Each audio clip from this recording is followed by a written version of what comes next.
Delvi Johanis, jurusan Pendidikan Bahasa dan Sastra Indonesia, Fakultas Bahasa dan Seni.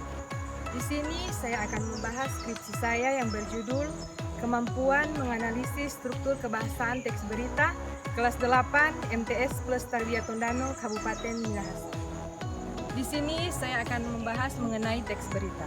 Teks berita adalah laporan tentang fakta atau ide terbaru yang dipilih oleh staf redaksi untuk disiarkan.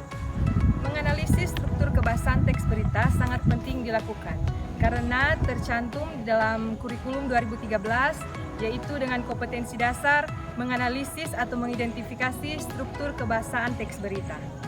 Melalui hasil ini, guru dapat memanfaatkannya sebagai bahan acuan atau rujukan dalam membelajarkan mengenai teks berita.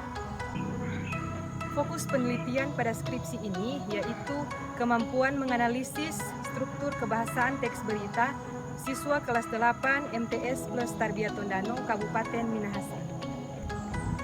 Perumusan masalah dalam skripsi ini yaitu bagaimanakah kemampuan menganalisis struktur kebahasaan teks berita siswa kelas 8 MTS Plus Tarbiyah Tondano yang menyangkut aspek kalimat dari segi fungsi, subjek, predikat, objek, keterangan, konjungsi, dan referensi yang terdapat dalam teks berita yang termuat dalam koran harian Manado Post.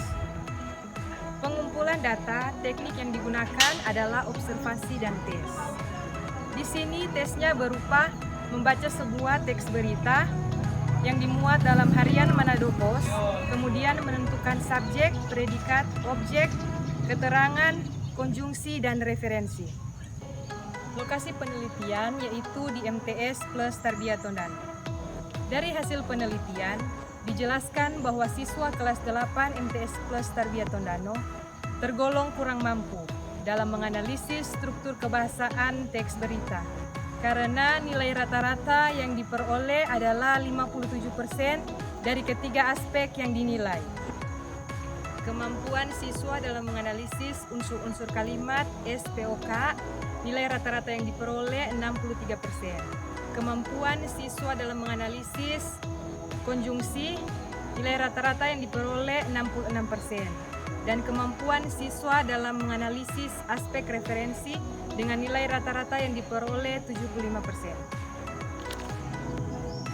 Solusi untuk penelitian ini yaitu guru mengubah metode mengajar dari metode konvensional yaitu metode mengajar yang masih didominasi oleh ceramah ke metode inovatif dan konstruktif serta mampu mengelola waktu belajar seefisien mungkin.